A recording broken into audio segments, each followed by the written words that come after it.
SteamOS 3.5 is here, and with it comes increased performance, with some of the performance pain points gone. This benefits a ton of games that are running on Steam Deck. The big question though is whether or not this benefits Nintendo Switch emulation. The results were very surprising.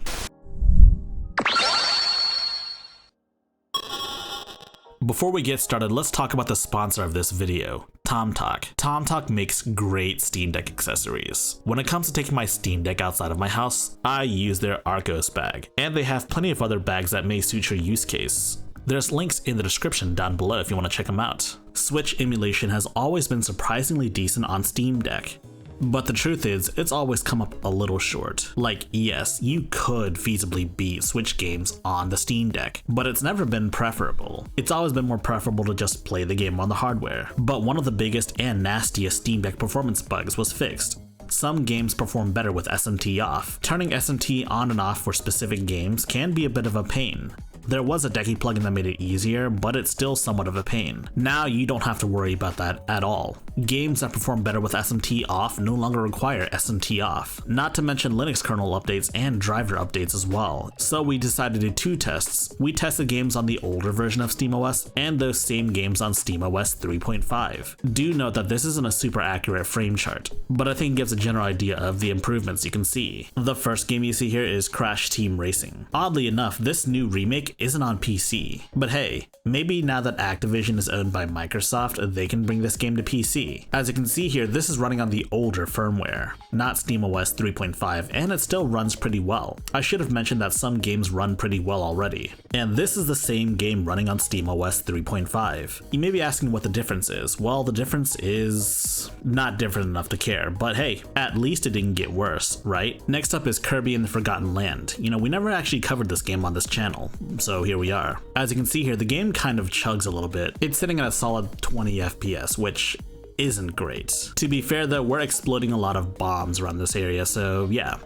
But what about SteamOS 3.5 though? How does this handle this part? Well, if I had to be honest, it's basically no different. See, it starts off at 30 but slowly loses FPS as you're throwing more and more bombs. What is of note though is that it seems to be using less power overall. The CPU in particular is being less worked. And so yes, while you don't see any FPS gains, you'll certainly see some battery improvements. So full disclaimer, I know they fixed this in a newer version of Yuzu, but we already tested it, and as you can see here, the game runs at 30 FPS, but there's glitches everywhere. And my god, it dips, and it's unplayable. I can't see shit. On SteamOS 3.5, it seems to be marginally better, but I can't see shit, so I'm not playing this. This is some epilepsy-inducing BS right here. Next up is Pokken Tournament. Pokken Tournament is supposed to be a 60 FPS fighting game, but as you can see here, it occasionally dips down to below 60. But honestly, it seems like it's only happened once. On SteamOS 3.5, it honestly doesn't seem that different. In fact, it's so similar that when I'm looking at these side by side, sometimes I forget which is which is kind of weird. Now, I shouldn't have been expecting a more substantial performance gap, but I was expecting something. But hey, this just means the Yuzu devs are doing a great job so far. And Starlink was also the same story too. Honestly, I'm not going to bother showing two different versions of Starlink playing. And of course, Red Dead Redemption. You know, I don't know why Rockstar didn't release a PC version of this game, but you know, we have the Switch version now.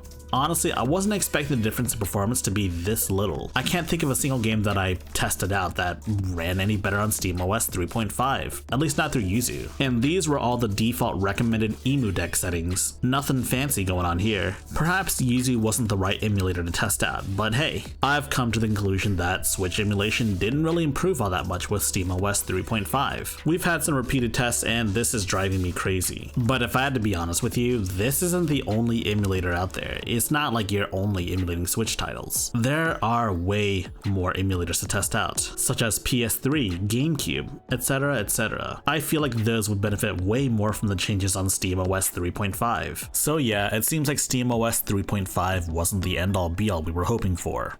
But we've got some updates. We've got Tears of the Kingdom running without any mods. As you can see here, there's actually been a substantial improvement in performance without mods. But if you want to play Tears of the Kingdom, get some mods. We might make another video later at some point. I know I said we would make a Tears of the Kingdom video, but I got lazy. And new Pokemon DLC. Pokemon didn't really run all that well on the original hardware to begin with, so I guess I'm not that surprised it doesn't run well on Steam Deck. I shouldn't be complaining about poor performance on an RPG. especially a turn-based one at that, but still, it's not preferable. I think my overall conclusion still remains the same. The driver updates and kernel updates didn't really affect Yuzu all that much. I shouldn't have been surprised, but I was surprised. Still though, there are some other areas that have improved, just outside of Switch emulation. If you liked this video, be sure to press the thumbs up button and spread the good gospel of high-tech lowlife. And if you want to see more high-tech lowlife, be sure to subscribe and press the bell icon for notifications. And for you enlightened individuals,